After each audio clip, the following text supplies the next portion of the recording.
Bismillahirrahmanirrahim. Assalamualaikum warahmatullahi wabarakatuh. Alhamdulillah, bertemu lagi dengan saya di pembelajaran materi kelas 11 ini. Anak-anak, masih ingat pertemuan kita yang lalu kita sudah membicarakan tentang apa? Ya, kita sudah membicarakan tentang toleransi sebagai pemersatu alat bangsa di subtema pentingnya perilaku toleransi. Masih ingat juga yang lalu kita sudah kalian sudah mendengarkan cerita dari saya, cerita tentang siapa? Ya, cerita tentang Ali bin Abi Thalib yang bertemu dengan seorang kakek yang sangat tua renta di gang yang sangat sempit.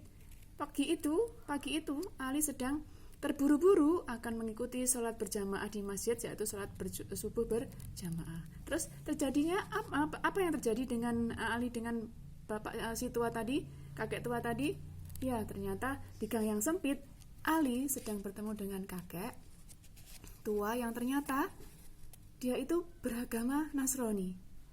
Walaupun berbeda agama, apa yang dilakukan oleh Ali bin Abi Thalib tadi? Ya, tetap menghargainya. Tetap menghargai sebagai orang yang lebih tua, tetap menghargai walaupun berbeda agama, tidak melakukan tidak terburu-buru untuk menyalip si kakek tua di gang yang sangat sempit tadi, termasuk juga mengomeli. Ya, si Ali, sahabat Ali tidak mengomeli, tidak berteriak-teriak, tidak mengejek si kakek tua tadi walaupun punya perbedaan yang sangat banyak. Nah, itulah sebuah toleransi yang harus kita terapkan dalam kehidupan sehari-hari kita sebagai umat Nabi Muhammad. Nah, itulah pentingnya kenapa toleransi itu perlu kita kita ajarkan. Ya. Yang selanjutnya materi yang akan saya sampaikan adalah subtema menghindari diri dari perilaku tindak kekerasan. Ya, sebelum masuk ke materi ini saya punya ilustrasi yang sangat bagus. Ini tentang ceritanya Qabil dan Habil. Masih ingat siapa itu Qabil dan Habil? Hah? Anak-anak masih ingat nggak? Ya, Qabil dan Habil adalah putra dari Nabi Adam. Nabi Adam itu siapa? Ya, orang pertama atau nabi pertama yang diciptakan oleh Allah dari tanah liat. Ya, manusia pertama yang diciptakan Allah dari tanah liat, bukan dari bahan yang lainnya. Ya, Qabil dan Habil waktu itu sedang bertengkar, ya, sedang bermusuhan memperebutkan saudara kembarnya. Ya, saudara kembarnya yang sangat cantik, ya, yang sangat cantik ini sedang diperebutkan. Dan di situ apa yang terjadi? Siapa yang akhirnya kalah? Ya, Qabil dan Habil. Ya, di cerita Qabil dan Habil itu ternyata ada salah satu yang akhirnya meninggal dunia karena dibunuh. Nah, itulah pembunuhan pertama yang terjadi di dunia ini.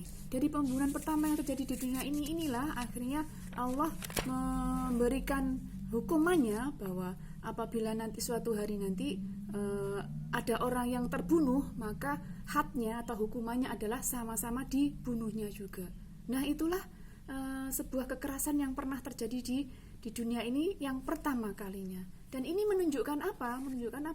Bahwa sebenarnya manusia itu tidak bisa terhindar dari sebuah pertengkaran, sebuah kekerasan. Tapi di sini juga dibutuhkan sebuah pengendalian diri. Nah, dari sinilah nanti pentingnya kenapa kita harus memperhatikan atau mengetahui apa itu pentingnya sebuah toleransi itu diterapkan dalam kehidupan kita. Ya, di tema kita menghindari diri dari perilaku tindak kekerasan ini, Allah sudah menjelaskannya di surat Al-Maidah ayat 32. Mari kita baca bersama-sama. A'udzu billahi minasyaitonir rajim. Bismillahirrahmanirrahim. Min ajli dzalika katabna ala bani Israila annahu man qatala nafsan bighairi nafsin aw fasadin fil ardi faka'annama qatalan nasa jami'a wa man ahyaha faka'annama ahyan nasa jami'a walaqad ja'athum rusuluna bil bayyinati thumma inna kathiran minhum ba'da dzalika fil ardi lamusrifun, yang artinya seperti ini. Oleh karena itu kami tetapkan suatu hukum bagi Bani Israel, bahwa barang siapa membunuh seseorang bukan karena orang itu membunuh orang lain atau kisos, atau bukan karena berbuat kerusakan di bumi, maka seakan-akan dia telah membunuh semua manusia. Barang siapa memelihara kehidupan seorang manusia, maka seakan-akan dia telah memelihara kehidupan semua manusia. Sesungguhnya Rasul-Rasul kami telah datang kepada mereka dengan membawa keterangan-keterangan yang jelas, tetapi kemudian banyak di antara mereka setelah itu melampaui batas di bumi. Surat Al-Maidah ayat 32. Dari sini anak-anak kita tahu bahwa pada waktu itu Bani Israel sering membunuh kepada orang-orang yang sedang terhadap musuh-musuhnya. Dan sering terjadi itu. Karena sering terjadi, akhirnya Allah menurunkan surat Al-Maidah ini kepada Nabi Muhammad, bahwa menegaskan bahwa siapa yang membunuh, maka hadnya atau hukumannya adalah sama-sama dibunuhnya.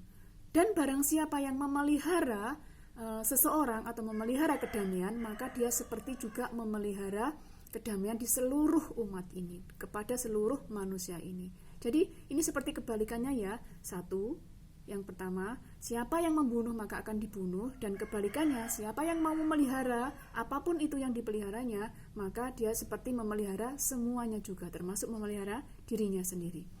Dan ditegaskan di sini juga di Al-Maidah ayat 32 ini bahwa Rasul-Rasul termasuk Nabi Muhammad, Nabi Musa, Nabi Isa, dan nabi-nabi sebelum Nabi Muhammad itu sudah memberikan perintahnya, sudah memerintahkan kepada semua umatnya bahwa siapapun itu tidak boleh saling bertengkar, siapapun itu tidak boleh saling bercerai-berai, siapapun itu tidak boleh saling membunuh kepada manusia lain, kepada temannya, kepada musuhnya.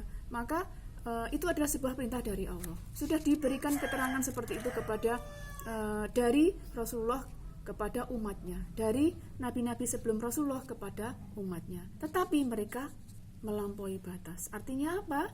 Ya, artinya mereka tidak berusaha untuk mematuhi perintah yang sudah diberikan kepada umat tersebut.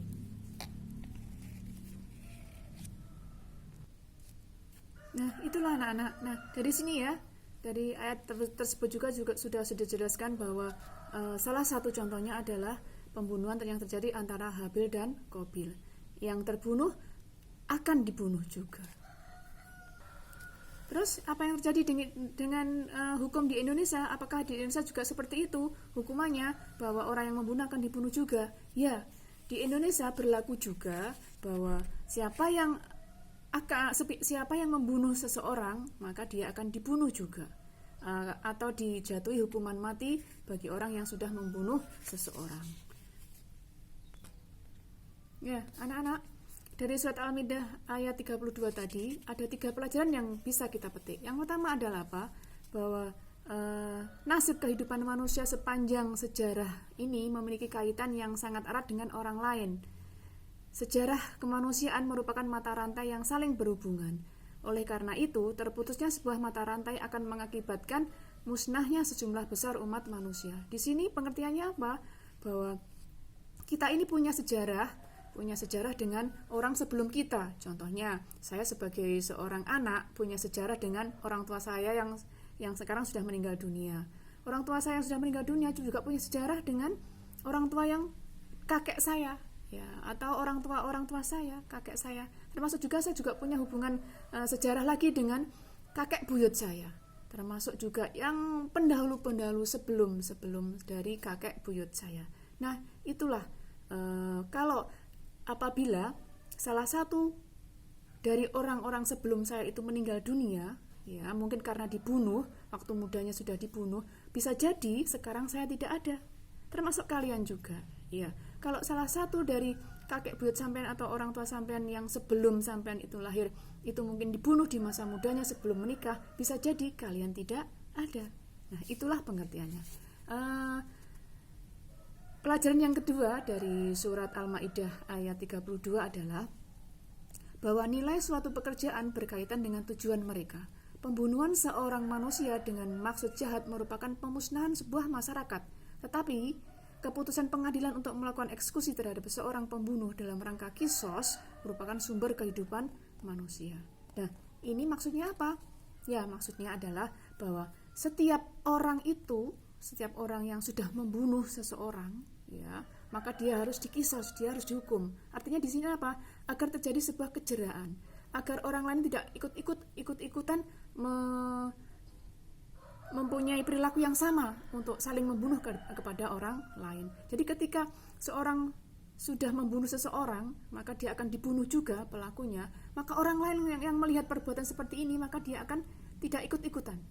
Ikut-ikutan apa? Tidak ikut-ikutan melakukan pembunuhan kepada orang lain. Jadi perbuatannya di sini tidak dianggap remeh oleh orang lain.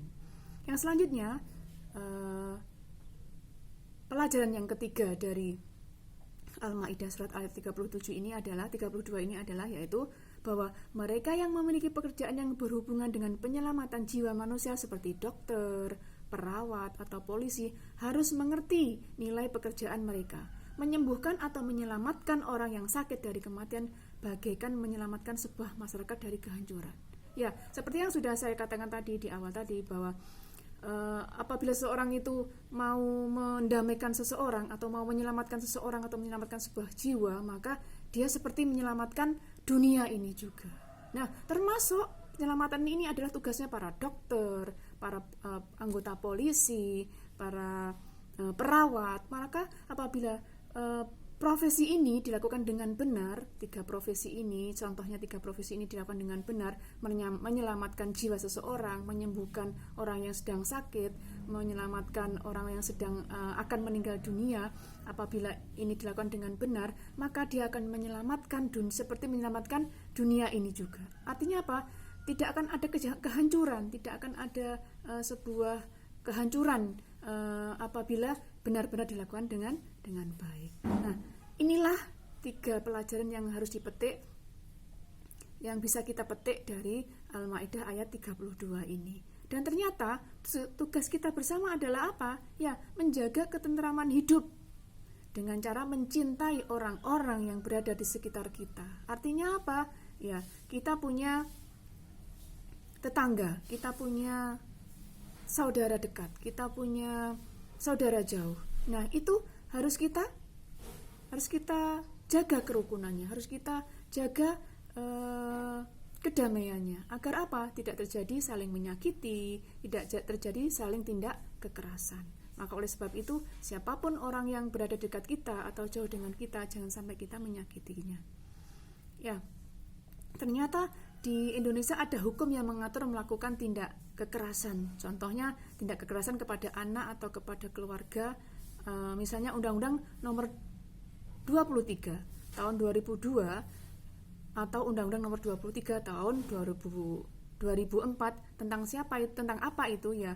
Tentang menjaga anak dari kekerasan dan termasuk menjaga anggota keluarga dari kekerasan.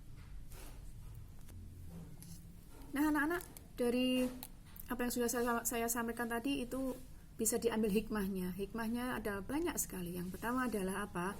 Bahwa kita harus menghargai sebuah perbedaan. Kita harus menghargai sebuah keyakinan.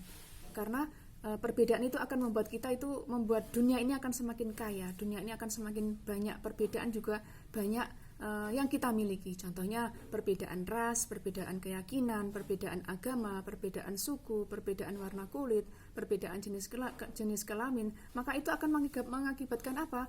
Ya, banyak keragaman. Dari banyak keragaman ini, aneka ragam yang kita miliki di dunia ini, di Indonesia ini termasuknya ya, maka kita akan semakin punya kekayaan. Kekayaannya apa? Kekayaan yang bermacam-macam dari keanekaragaman tersebut.